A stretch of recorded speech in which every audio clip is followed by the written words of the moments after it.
সৃষ্টি যদি স্রষ্টাকে চিনতে চায়, মানুষ যদি আল্লাহ রাব্বুল আলামিনকে জানতে চায়, চিনতে চায়, তার পদ্ধতি হচ্ছে তার সৃষ্টিকে জানা। তার সৃষ্টির মাধ্যমে তাকে চেনা যাবে। আল্লাহ পাক বলেন, আল্লাযীনা ইয়াযকুরুনাল্লাহা কিয়ামান ওয়া কুউদান ওয়া আলা জুনুবিহিম ওয়া ইয়াতাফাক্কারুনা ফী খালকিস সামাওয়াতি ওয়াল আরদ রাব্বানা মা খালাকতা হাযা বাতিলা সুবহানাকা ফাকিনা আযাবান নার। الذين يذكرون الله قياما وقعودا وعلى جنوبهم, যারা দাঁড়িয়ে বসে শুয়ে এক কথায় সর্বাবস্থায় যারা আল্লাহ পাককে স্মরণ করে, তারা আকাশ এবং জমিন সৃষ্টির ব্যাপারে চিন্তা ভাবনা করে, রাত এবং দিনের পরিবর্তনের চিন্তা করে, তার সৃষ্টি নৈপুণ্যতা নিয়ে যারা গবেষণা করে, তারাই হচ্ছে আল্লাহ পাকের খাঁটি বান্দা, একজন সত্যানুসন্ধানী। চোখের সামনে যখন নিখিল বিশ্বের পরমাণু থেকে শুরু করে সূর্য, চন্দ্র, গ্রহ, নক্ষত্র, বিশাল আকাশ পর্যন্ত, গাছপালা, তরুলতা, সমুদ্র, মহাসমুদ্র, পশু পক্ষী ইত্যাদি যখন তার নজরে পড়ে, তখন একজন সত্যের অনুসারী ব্যক্তি, একজন সত্যের অনুসন্ধানী ব্যক্তি, তার মুখ থেকে বেসাক্তা স্বতঃস্ফূর্ত ভাবে নিজের অজান্তে মুখ থেকে যে শব্দটা বেরোয়, সে শব্দটা হচ্ছে আলহামদুলিল্লাহি রাব্বিল আলামিন। সমস্ত প্রশংসা হচ্ছে ওই আল্লাহ পাকের, যিনি এগুলিকে সৃষ্টি করেছেন। আর তিনি কোনো কিছু কি বেকার সৃষ্টি করেন নাই, খামোখা সৃষ্টি করেন নাই। প্রত্যেকটির পেছনে রয়েছে বিরাট বিরাট উদ্দেশ্য। এখানে মানুষের সবচাইতে বড় ভ্রান্তি, মানুষের সবচাইতে বড় ভুল, সেটা হলো এই, দুর্ভাগ্যজনক ভাবে সকল সৌন্দর্যের মহাশিল্পী আল্লাহ পাককে মানুষ ভুলে যায়। তারা প্রশংসা করে নদীর, প্রশংসা করে নারীর, নারীর অঙ্গ প্রত্যঙ্গ নিয়ে তারা কবিতা লেখে, নারীর সৌন্দর্য নিয়ে কবিতা লেখে, সাহিত্য রচনা করে, সূর্য নিয়ে, চন্দ্র নিয়ে, চাঁদের মায়াবী জ্যোৎস্না নিয়ে, এর সুন্দর সুষমা নিয়ে কবিতা লেখে, প্রজাপতির রং দিয়ে গান তৈরি করে, ফুলের সৌন্দর্য এবং তার সৌরভ দেখে মানুষ পাগল হয়ে যায়। এগুলির পিছনে গান, সাহিত্য ইত্যাদি কবিতা রচনা করে, কিন্তু এই সৌন্দর্য যিনি সৃষ্টি করেছেন সে আল্লাহ পাককে বেমালুম ভুলে যায়। সেই জন্য স্রষ্টার প্রশংসা করতে হবে। আল্লাহ পাক শেখাচ্ছে, শুরুতেই শেখাচ্ছে, আলহামদুলিল্লাহি রাব্বিল আলামিন। পড়েন সবাই, আলহামদুলিল্লাহি রাব্বিল আলামিন। এখানে আল্লাহ প্রশংসা কার বলুন, কার? আল্লাহ নয়, আল্লাহ, আল্লাহ পাকের প্রশংসা। আল্লাহ হচ্ছে ইসমে জাত। আল্লাহ কি? ইসমে জাত। কোন ধরনের অনুবাদ দিয়ে আল্লাহ শব্দের ব্যাখ্যা বুঝানো যাবে না। আল্লাহ এটাকে যদি সৃষ্টিকর্তা লেখা হয়, তাহলে আল্লাহ শব্দের হক আদায় হবে? সৃষ্টিকর্তা বলতে তো বুঝাই যায়, তা তো আছে খালেক, সৃষ্টিকর্তা না, সে নাম কি? খালেক। আল্লাহ এটাকে কোনো অনুবাদ দিয়ে সৃষ্টিকর্তা বলে বোঝানো যাবে না। আল্লাহ হচ্ছেন এমন, পৃথিবীতে যত ধর্মের লোকেরা তাদের স্রষ্টাকে ডাকে, কেউ বলে ভগবান, কেউ বলে ঈশ্বর, কেউ বলে পরমেশ্বর, কেউ বলে বিধাতা, কেউ বলে গড, কেউ বলে জিহোবা। বলেন এরকম? কথা না বললে বুঝি কি বলে। এর প্রত্যেকটি শব্দের প্রতিশব্দে স্ত্রীলিঙ্গে অন্য শব্দ আসবে। ভগবান বললে কি হবে? ভগবতী। ঈশ্বর বললে ঈশ্বরী। পরমেশ্বর বললে পরমেশ্বরী। বিধাতা বললে বিধাত্রী। গড বললে গডেস আসবে। এখন গড আরো বেকায়দা। গডটারে যদি উল্টায় দেন, এমন সর্বনাশ হবে যা বলার মতো না। আর এই শব্দ দিয়েও বোঝার উপায় নাই যে তারা কি বলতে চায়। শব্দকে খণ্ডিত যদি করা হয় তাও বোঝা যাবে না যে কি বলতে চায়। অথচ আল্লাহ পাক হচ্ছেন, আল্লাহ পাকের নাম হচ্ছে এমন একটি নাম, আমাকে যদি কেউ বলে যে অন্য কোনো ব্যাখ্যা চাই না, আল্লাহ দিয়ে আল্লাহরে বুঝায় দেন, তো আল্লাহ দিয়ে আল্লাহরে বুঝানো যাবে, এরকম কোরআনে কারিমের মধ্যে আল্লাহ আয়াতে কারিমা সেট করে রেখেছেন। সুবহানাল্লাহ। যদি আপনারা বলেন আমাকে যে আল্লাহ দিয়ে আল্লাহর পরিচয় করায় দেন, তো আমি বলবো আল্লাহ রাব্বুল আলামিন কোরআনে কারিমের মধ্যে বলেছেন আল্লাহু লা ইলাহা ইল্লা হুয়াল হাইয়ুল কাইয়্যুম। কোন সূরা আছে, কোন আয়াতে? আয়াতুল কুরসি। পড়তে ইচ্ছা করে না? পড়েন আমার সাথে। আল্লাহু লা ইলাহা ইল্লা হুয়াল হাইয়ুল কাইয়্যুম। আল্লাহ হচ্ছেন তিনি যিনি ছাড়া কোনো উপাস্য নাই, কোনো ইলাহ নাই, কোনো মাবুদ নাই, যিনি ছাড়া আর কোনো ইবাদতের মালিক নাই, আর যিনি হচ্ছেন সদা জাগ্রত চিরঞ্জীব, সার্বভৌমত্বের একচ্ছত্র মালিক, যিনি সদা জাগ্রত চিরঞ্জীব, তিনি হচ্ছেন আল্লাহ। এখন কেউ যদি বলেন আল্লাহ অক্ষর কি, এক একটা অক্ষর বাদ দিয়া আল্লাহরে চিনায় দেন, তাও চিনানো যাবে। আল্লাহর প্রথম অক্ষর যদি বাদ দেন কি থাকবে? কোরআনে কারীম বলছে তা দিয়েও বোঝা যাবে লিল্লাহি মা ফিস সামাওয়াতি ওয়া মা ফিল আরদ। আল্লাহ হচ্ছেন তিনি যার জন্য আকাশ আর জমিন, আকাশ এবং জমিনের একচ্ছত্র মালিক, এর মাঝখানে যা কিছু আছে সব কিছুর মালিকানা যার হাতের মুঠায়, তিনি আমার আল্লাহ। তিনি কে? আল্লাহ। এরপরে যদি বলেন আরেকটা নাম ছেড়ে দেন, আলিফ ছাড়লাম, একটা নাম ছেড়ে দিলাম, তাহলে কি থাকলো? লাহ থাকলো, দুইটা অক্ষর থাকলো লাহু। এই লাহু দিয়েও আল্লাহ রাব্বুল আলামিনের সিফাতকে, তার গুণকে বোঝা যাবে। লাহু মাকালিদুস সামাওয়াতি ওয়াল আরদ। আল্লাহ পাক বলেন আসমান এবং জমিনের রিজকের চাবিকাঠি আল্লাহ পাকের হাতে, যাকে খুশি তিনি পর্যাপ্ত রিজেক দান করেন। কেউ যদি বলেন লামটাও ফালায় দেন, লামটাও ছেড়ে দেন, দিলাম নাম একটা ছেড়ে, থাকলো কি? একটা অক্ষর থাকলো হু। এই হু দিয়ে আমার আল্লাহরে চেনা যাবে। ওয়া হুয়াল গফুরুল ওয়াদুদুল আরশিল মাজিদ ফাআলুল লিমা ইউরিদ। আমার আল্লাহ হচ্ছেন তিনি যিনি ক্ষমাশীল, যিনি দয়াবান, যিনি বান্দাকে মহব্বত করেন, যিনি হচ্ছেন আরশে আজিমের মালিক, যা তিনি হচ্ছেন সেই মহান সত্তা যিনি যা খুশি তাই করতে পারেন। সুতরাং আল্লাহ হচ্ছেন এমন এক লফজ, এমন এক নাম, এমন এক ইসমে জাত যার কোনো বিকল্প নাই, যা অনুবাদ করে আল্লাহকে স্রষ্টা বললে এটা সারবে না, সৃষ্টিকর্তা বললে সারবে না। আল্লাহ পাকের নামের বিরাট বিশাল ব্যাপক অর্থ রয়েছে। সুতরাং আল্লাহকে আল্লাহই বলতে হবে। আল্লাহকে কি বলতে হবে? আল্লাহ আল্লাহ আল্লাহ। কত মজাই নামে, সুবহানাল্লাহ বিহামদিহি, কত মজাই নামে। দেখেন আল্লাহ রাব্বুল আলামিন এমন রব, বাংলাদেশের কুকুর আর আমেরিকা ইউরোপের প্রধান দেশের কুকুর একরকম নয়। আমাদের দেশের পশু ইউরোপ আমেরিকা শীত প্রধান দেশের পশু একরকম নয়। তার কারণ হলো আমাদের দেশে শীত কম, নাতিশীতোষ্ণ অঞ্চলের মধ্যে খানিকটা পড়ে যায়। এখানে পশুদের গায়ে কম পশম থাকলে কোনো অসুবিধা নাই। ভেড়া, ঘোড়া, কুকুর, বন্য প্রাণীকে কেউ তো কম্বল দেয় না, ল্যাপ দেয় না, রাজাই দেয় না, খাতা দেয় না, চাদর দেয় না। আল্লাহ রাব্বুল আলামিন তিনি এমন রব, শীত প্রধান দেশের পশুদের গায়ে পশম দিয়া চিরস্থায়ী কম্বল জড়ায় দিয়েছেন। এটা হচ্ছে রব। প্রতিপালনের পদ্ধতি কি সুন্দর করে তিনি প্রতিপালন করছেন, কি সুন্দর করে তিনি পশু পক্ষীগুলিকে তাদের আহার জোগাড় করছেন, প্রতিপালন করছেন।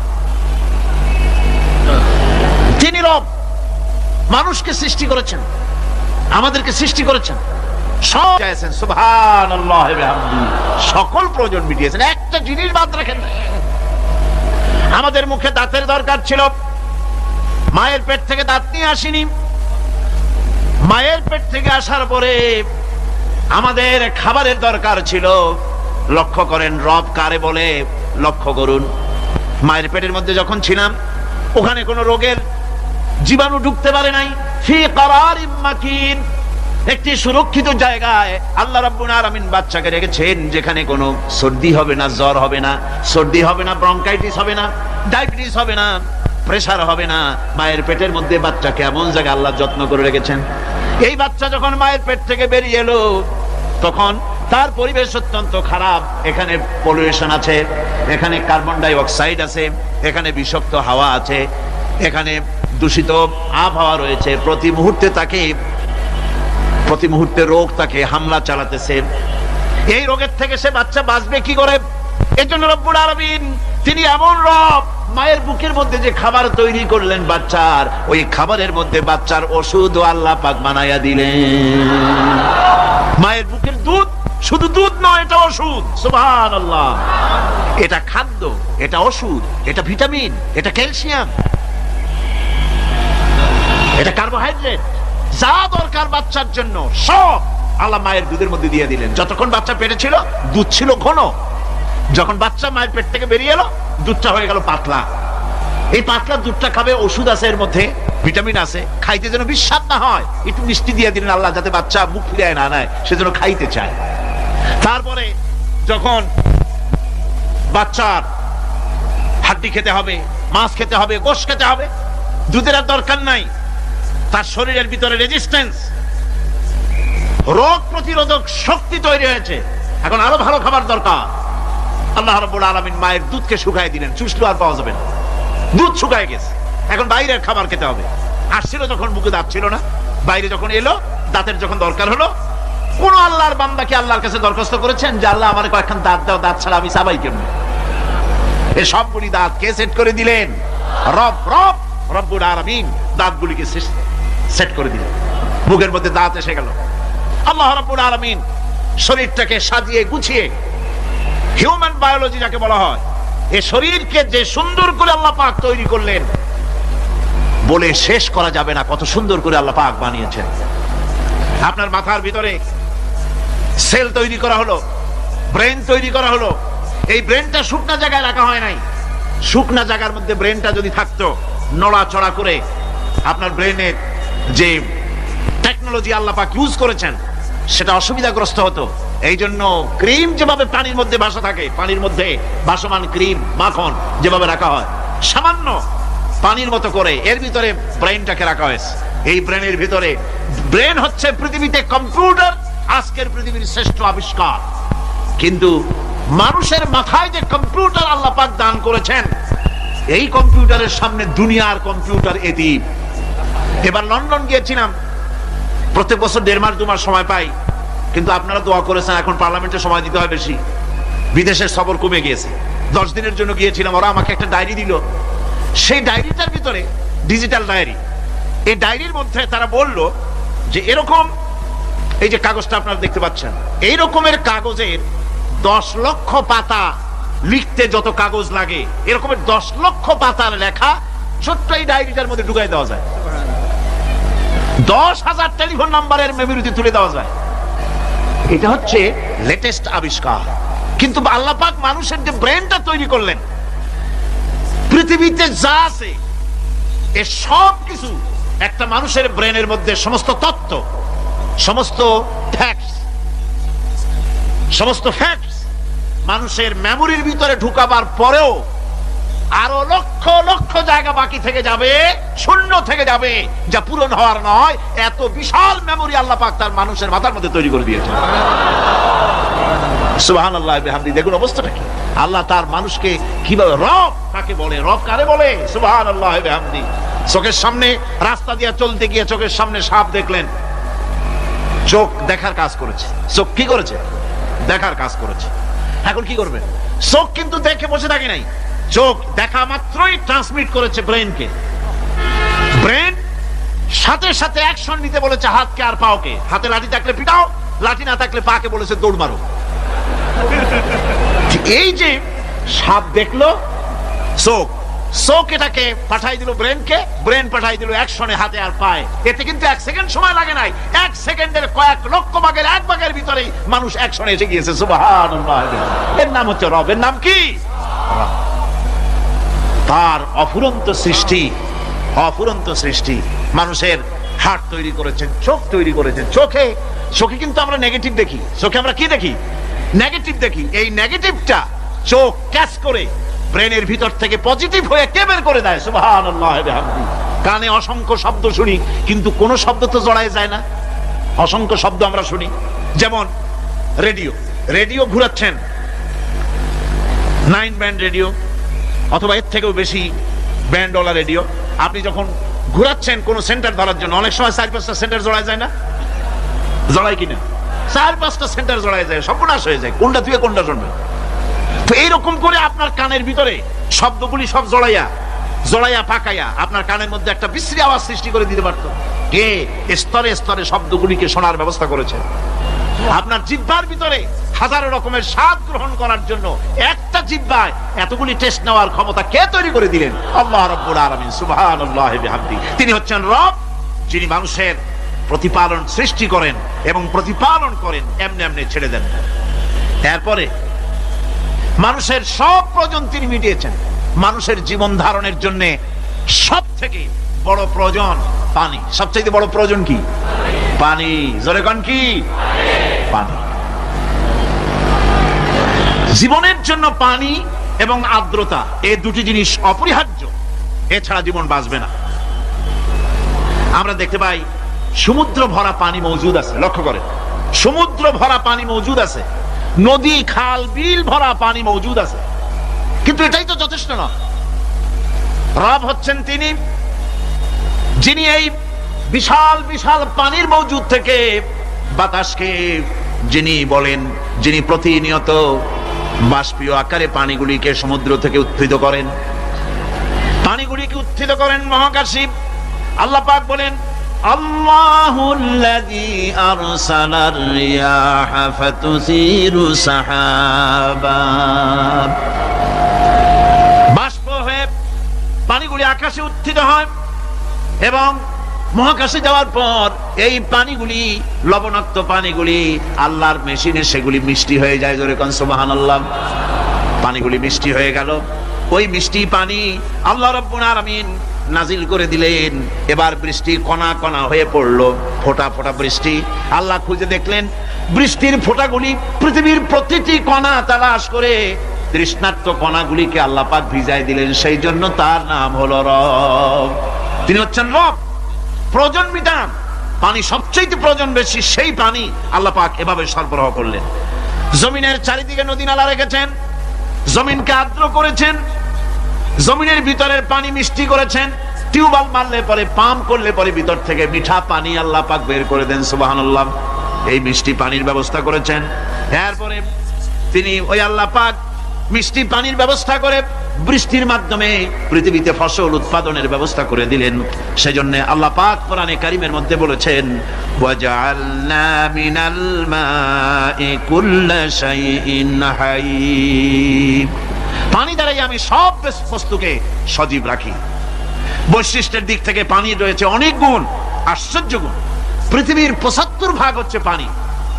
আকাশ থেকে অর্থাৎ চাঁদ থেকে যখন চাঁদে ভ্রমণকারীরা যখন ছবি তুলেছে, তো সেই ছবিতে ব্লু রং এসেছে বেশি, সবুজ এসেছে কম। সবুজ হলো গাছপালা আর ব্লু হচ্ছে পানি। সমুদ্রের পানির রং হচ্ছে নীল। মানুষের শরীরের ভিতরে 60% পানি, গাছের মধ্যে রয়েছে পানি। পানি ছাড়া পৃথিবীর বাঁচার কোনো পথ নাই। আবার দেখেন, প্রচন্ড শীতের কারণে, ঠান্ডার কারণে যেসব এলাকায় তাপমাত্রা হিমাঙ্কের নিচে এসে যায়, সেই সব দেশে সমুদ্রের পানি আর দরিয়ার পানিগুলি বরফ হয়ে যায়। এই বরফ যখন হতে থাকে, তখন পানি তার নিজের তাপকে নিচের দিকে ছুটতে থাকে। উপরের তাপ বরফ হয়ে যায় ঠান্ডা, আর নিচে তাপ বিচ্ছুরিত করে দিয়ে পানির ভিতরে যত জলজ প্রাণী আছে আর উদ্ভিদ আছে, সবগুলিকে বাঁচায় রাখার ব্যবস্থা আল্লাহ রাব্বুল আলামিন এভাবে করে থাকে। এবার আল্লাহ রাব্বুল আলামিন বলছেন, এই পানি ছাড়া মানুষ বাঁচে না, প্রাণী বাঁচে না। পানি এমন এক জিনিস, এমন এক নিয়ামত আমি দান করলাম। আল্লাহ পাক বলেন, কুল আরাআইতুম ইন আসবাহা মাউকুম গাওরান ফামান ইয়াতিকুম বিমাইন মাইন। বলো দেখি, সবে শুকাইয়া যদি যায় এই জমিনের পানি, তাহলে হেথায় তটনির ধারা কে দিবে সবারে আনি। এই পৃথিবীর নদী নালা খাল বিল, জমিনের আভ্যন্তরীণ দিকে পানিগুলি যদি আমি আল্লাহ রাব্বুল আলামিন শুকায় দেই, তাহলে আমি আল্লাহ ছাড়া এমন কে আছে যে নতুন করে আবার পানির আমদানি করে দিতে পারে? আছে কেউ? আজ পানির শূন্যতা আমাদের দেশে দেখা যাচ্ছে। পানি আস্তে আস্তে কমে যাচ্ছে, আস্তে আস্তে পানি শেষ হয়ে যাচ্ছে। কি কারণে শেষ হচ্ছে এবং কি হলে পানি পাওয়া যাবে পরে বলা যাবে ইনশাআল্লাহ। তো জীবন ধারণের জন্য যেমন পানির প্রয়োজন, জীবন ধারণের জন্য তেমন বাতাসেরও প্রয়োজন। পানি ছাড়া তো কিছু সময় চলতে পারে, পানি এবং খাদ্য ছাড়া কিছু সময় চলতে পারে, কিন্তু বাতাস ছাড়া তো এক মুহূর্ত চলে না, ঠিক কিনা? বুঝেন কিনা কথা? বাতাস ছাড়া এক মুহূর্ত চলতে পারে না। অথচ আল্লাহ রাব্বুল আলামিন এই বাতাস দিয়ে গোটা আকাশকে, শূন্য জায়গাগুলি বাতাস দিয়ে ভরে রেখেছেন, যাতে করে কারো বাতাসের কোনো অসুবিধা না হয়, শ্বাস করতে কোনো কষ্ট না হয়। প্রাণী জগৎকে বাতাস দিয়ে বাঁচিয়ে রাখার জন্য আল্লাহ পাক মহাশূন্যকে এভাবে সব এলাকা বাতাস দিয়ে ভরে রেখেছে। এই জন্য তার নাম হচ্ছে রব। এটাই হচ্ছে রুবুবিয়তের নমুনা। আমার ভাইয়েরা, আল্লাহ রাব্বুল আলামিন পানি দিলেন, বাতাস দিলেন, খাদ্যের ব্যবস্থা করে দিলেন। শস্য শ্যামল এলাকায় আল্লাহ পাক সব জায়গাগুলিতে শস্য শ্যামল হোক অথবা উষর ধূসর মরুভূমি হোক, সারা পৃথিবী জুড়ে আল্লাহ রাব্বুল আলামিন খাবারের দস্তরখান বিছায় রেখেছেন। ওয়ামা মিন দাব্বাতিন ফিল আরদি ইল্লা আলাল্লাহি রিজকুহা। এই পৃথিবীর বুকে এমন কোন বিচরণশীল জীব নাই যেই জীবের রিজকের দায়িত্ব আমি আল্লাহ আমার নিজ হাতে গ্রহণ করি নাই। জোরে বলেন সুবহানাল্লাহ। সব রিজেক আমি ছড়াই রেখেছি বিশ্ব জুড়ে সর্বত্র। আল্লাহ পাক বলছেন, فَلْيَنْظُرِ الْإِنسَانُ إِلَى طَعَامِهِ أَنَّا صَبَبْنَا الْمَاءَ صَبًّا ثُمَّ شَقَقْنَا الْأَرْضَ شَقًّا فَأَنبَتْنَا فِيهَا حَبًّا। আল্লাহ পাক বলছেন, মানুষের উচিত নিজ খাদ্যাদির দিকে লক্ষ্য করা, নিজের খাদ্যের দিকে লক্ষ্য করা। যেহেতু এই খাদ্য প্রতিদিন তার সামনে আসে, এদিকে তার লক্ষ্য করা উচিত। আমি কিভাবে, আমি প্রথমে জমিনের উপরে পানি বর্ষণ করি, পরে জমিনকে দীর্ণ বিদীর্ণ করি, এরপরে জমিনের ভিতরে উর্বরা শক্তি আমি দান করি। কে বলতেছেন কথা? আল্লাহ পাক বলছেন। এরপরে আমি নানান জাতের ফসল ফলন তোমাদের জন্য আমি দান করে দেই। খাদ্যের দিকে নজর করতে এই জন্য আল্লাহ পাক বলেছেন, মানুষ চতুর্দিক থেকে তো চোখ ফিরাতে পারে, মুখ ফিরাতে পারে, কিন্তু খাদ্যের দিকে তার নজর করতেই হয়। সকালে, দুপুরে, বিকালে, রাত্রে সব সময় তার সামনে খাবার আছে। আল্লাহ পাক বলেন, খাবারের দিকে একটু নজর করো, কেমন ভাবে কি সুন্দর করে খাবারগুলি তৈরি করে দিয়েছি, শুরু কিভাবে হলো, পরিপক্ক কিভাবে হলো, সেদিকে তোমরা লক্ষ্য করো। সে লক্ষ্য তো করা নাই, সমানে খায়, বিসমিল্লাহ বলেন, আলহামদুলিল্লাহ বলেন, পাইকারি দরে খাইতেই থাকে। আল্লাহ পাক বলছেন, খাদ্যাদির দিকে লক্ষ্য করো। এই যে চাউল তোমরা খাচ্ছ, আটা খাচ্ছ, গম খাচ্ছ, মাছ খাচ্ছ, গোশ খাচ্ছ, তামাম পৃথিবীর সমস্ত বিজ্ঞানীরা একত্রিত হয়ে একটা চাউল বানাইতে পারবে? জোরে কোন পারবে? না পারবে। পারবে প্লাস্টিকের চাউল, আর কলেরা হয়ে মরবে। পৃথিবীর সমস্ত বিজ্ঞানীরা একত্রিত চাউল বানাতে পারবে না, একটা ডিম বানাতে পারবে না। পারবে একটা ডিম বানাতে? পারবে না। বিজ্ঞানীদের প্রশংসা আমরা করি, হ্যাঁ করি, বিজ্ঞানীরা অনেক কিছু বিশ্বকে উপহার দিয়েছে, কিন্তু মূল রবের কাছে আমরা যাই না, তাকে চিনতেও পারি না, সেখানে যাই না। বিজ্ঞানীরা কি করেছে? আল্লাহর বানানো জিনিসগুলি তারা ডিজাইন করেছে। ডিজাইন করতে তো নিষেধ নাই, আর ডিজাইন করাই যায়, সৃষ্টি করতে পারে না। বিজ্ঞানীরা সৃষ্টি করে নাই, ডিজাইন করেছে। কিরকম? আল্লাহ পাক চাউল তৈরি করেছেন। চাউল করেছে কে? বলেন না সবাই। এখন আপনারা সেই চাউল দিয়ে পিঠা বানান, পায়েস বানান, সেই চাউল দিয়ে বা পিঠা, আরো কি যেন খায় চট্টগ্রামে, রস দিয়া, ওটা কি করে? দই পিঠা না, ধোঁয়া পিঠা। তো এইভাবে করে আপনি ডিজাইন তৈরি করছেন। আটা দিচ্ছে, আল্লাহ পাক আটা তৈরি করেছেন, গম দিয়েছেন, এই আটা দিয়ে গোলগোল্লা তৈরি হচ্ছে, এর দ্বারা রুটি তৈরি হচ্ছে, এর দ্বারা অসংখ্য রকমের সিমাই টিমাই ইত্যাদি দিয়ে, লাচ্ছা সিমাই, নানান রকমের সিমাই আপনি ডিজাইন করেন, অসুবিধা নাই। আল্লাহর তৈরি করা কাঠ দিয়ে ফার্নিচার তৈরি হচ্ছে, টেবিল হচ্ছে, গুষ্টি শুদ্ধ হচ্ছে। আল্লাহর তৈরি করা লোহা দিয়ে মাইক হচ্ছে, স্ট্যান্ড গান হচ্ছে, ব্রেন গান হচ্ছে, তারপরে প্লেন হচ্ছে। তাহলে আমি বলতে চাইলাম, বুঝাতে চাইলাম, সমস্ত জিনিস এর স্রষ্টা কে? জোরে বলেন কে? বিজ্ঞান শুধু এগুলি এক জায়গায় করে অ্যাসেম্বল করেছে, এগুলিকে এক জায়গায় করে এক একটা রূপ দিয়েছে। এখানে বিজ্ঞানের কৃতিত্ব আছে ঠিক, কিন্তু আপনারাই বলেন লোহা যদি আল্লাহ তৈরি না করতেন মাইক তৈরি হতো, রাইফেল তৈরি হতো? আর রাইফেল যদি নাই হতো তাহলে কারাগারের বন্দীগুলো মারতেন কি দিয়ে? রাইফেল যদি না হতো যুদ্ধ করতেন কি দিয়ে? ঠিক কিনা? যত মারামারি ইত্যাদি যা কিছু হচ্ছে, তো শুধু মারামারির জন্যই তো আল্লাহ লোহা বানান নাই। লোহার সবচেয়ে বড় প্রয়োজন হচ্ছে জমিন কর্ষণ করা, জমিন চাষ করা। এই জমিন চাষের জন্য লাঙ্গল দরকার, শাবল দরকার, খন্তা দরকার, কোদাল দরকার। এই লোহার দাম কেউ আল্লাহ পাক এত লোহা বেশি দিয়েছেন যার জন্য লোহার দাম কম। সোনা কম দিয়েছেন যেহেতু সোনার প্রয়োজনীয়তা কম, লোহার প্রয়োজনীয়তা বেশি, এই জন্য লোহা বেশি দিয়েছেন, দামটা কমে গেছে, যার জন্য আপনার আমার জন্য কিনে ব্যবহারটা সহজ হয়েছে। কথা ঠিক কিনা বন্ধুগণ? আল্লাহ রাব্বুল আলামিন এইভাবে করে মানুষের রুবুবিয়তটা, আল্লাহ পাকের রুবুবিয়ত হচ্ছে তিনি মানুষকে সুন্দর করে সৃষ্টি করে যা কিছু প্রয়োজন সবকিছু খাওয়াচ্ছেন, দিচ্ছেন। সে আল্লাহ পাক প্রশ্ন করছেন, কুল মান ইয়ারযুকুকুম মিনাস সামাই ওয়াল আরদ আম্মান ইয়ামলিকুস সামআ ওয়াল আবসারা ওয়া মান ইয়াখরুজুল হাইয়্যা মিনাল মাইয়িতি ওয়া ইউখরিজুল মাইয়িতা মিনাল হাইয়্য। আকাশের প্রশস্ত বুক থেকে এবং জমিনের এই প্রশস্ত বুক থেকে কে রিজিক, তোমাদের খাদ্য কে উৎপাদন করে? কে নির্জীব থেকে সজীবকে বের করেন, আর কে সজীবকে নির্জীবে পরিণত করেন? তিনি কে? তিনি হচ্ছেন আল্লাহ পাক। আল্লাহ পাক বলছে এই প্রশ্ন যদি তাদেরকে করা হয় তো তারা কি বলবে?